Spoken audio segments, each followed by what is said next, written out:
Hello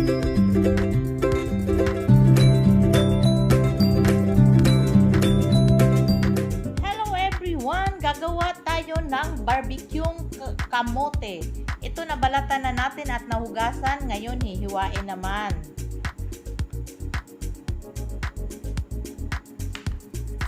Ayan.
Ayan, tapos na natin nahiwa. Pipituhin natin. Magpapainit muna tayo ng mantika. Ayan, papainitin muna natin ang ating oil bago natin ilagay ang ating hiniwang kamote.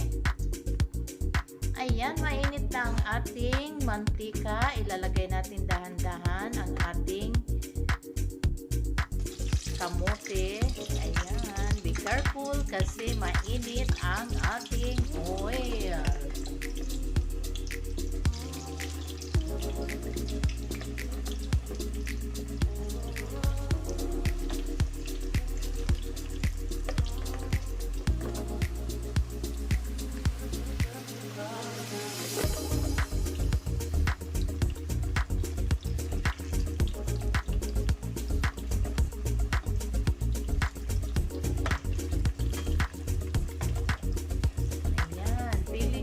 Lang tayo dahil gumagawa tayo ng barbecue kamote.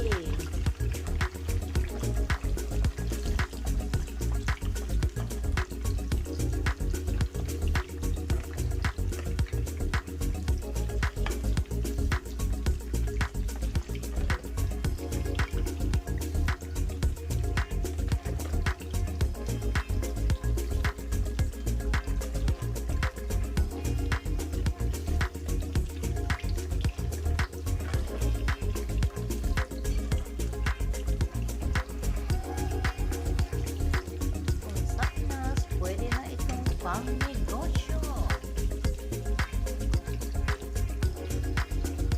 Ganda ng kulay ng ating kamote. Ma-orange-orange, mamula-mula.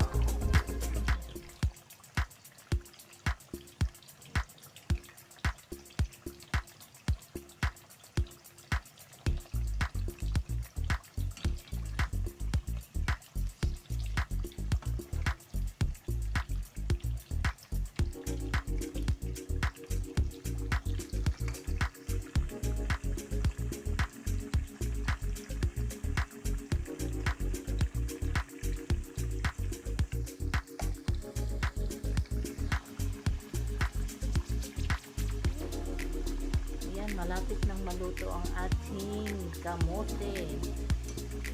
Hindi na yan siya mag golden brown kasi yellow na ang ating kamote or orange.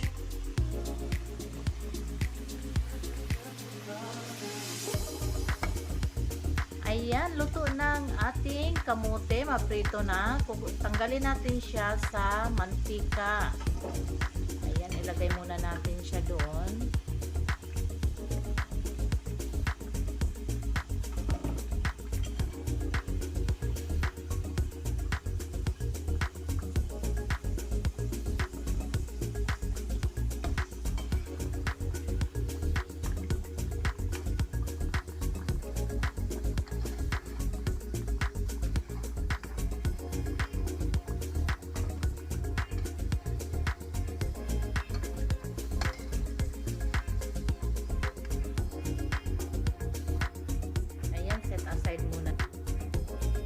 Yan, tapos sa parehong mantika, dyan natin ilalagay ang asukal.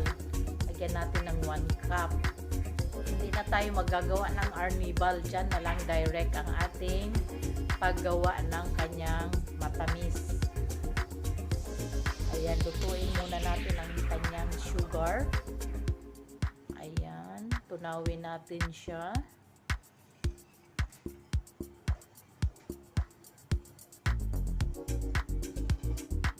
Gawa niyan, ganyan, halu-haluin para hindi siya mamuo-muo.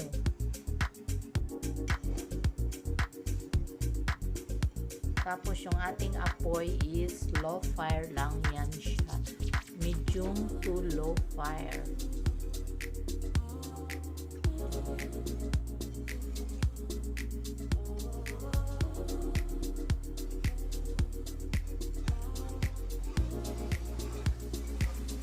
Natin matunaw ang ating sugar at mag-caramelize na yan dyan siya bago ilagay ang ating kamote.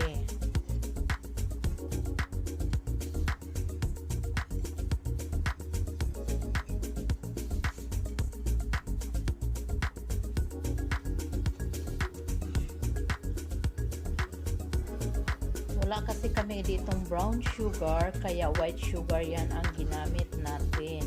Pero mamaya magba-brown din yan siya, tignan nyo. Pag nag-caramelize na siya at natunaw, magba-brown yan siya.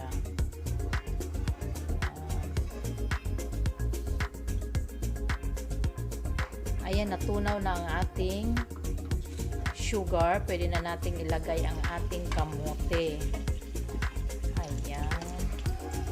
Tapos halu-haluin natin para mag-incorporate yung ating sugar sa kamote. Kakapit siya dyan.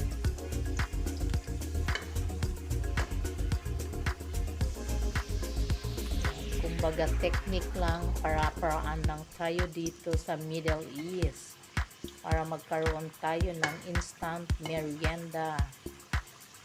Ayan, kakapit yan ang sugar dyan.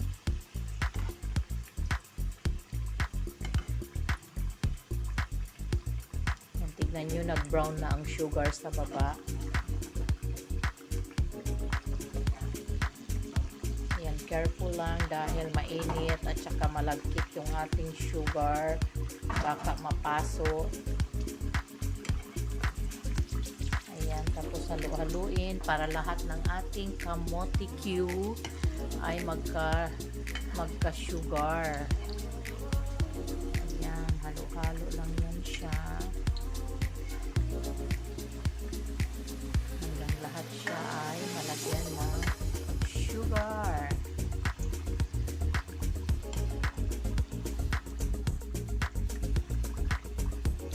Tignan nyo how beautiful ang ating kamote cube.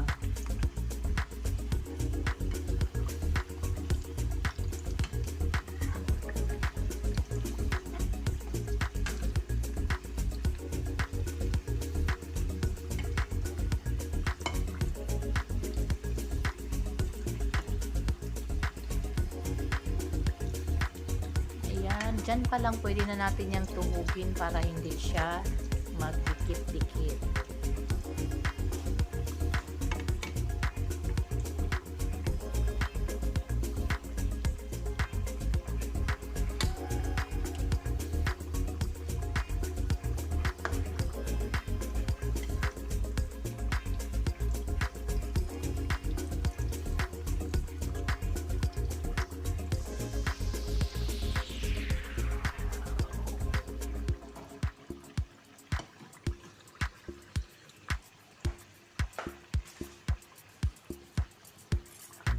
Kasi pag hinango natin yan siya na hindi nilagay sa stick,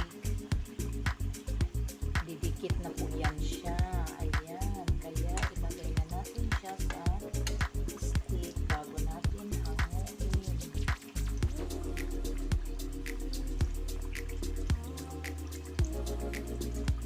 Careful lang kasi grabe ang init at saka malagkit.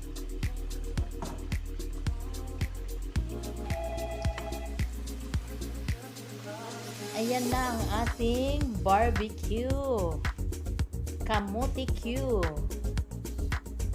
Ayan, diba? Yummy. Ang sarap-sarap. Pwede na yang pang merienda. Kung sa Pinas, pang negosyo. Ayan, maraming salamat. Bon appetit. Hanggang sa susunod na video, kita-kits tayo ulit. Thank you.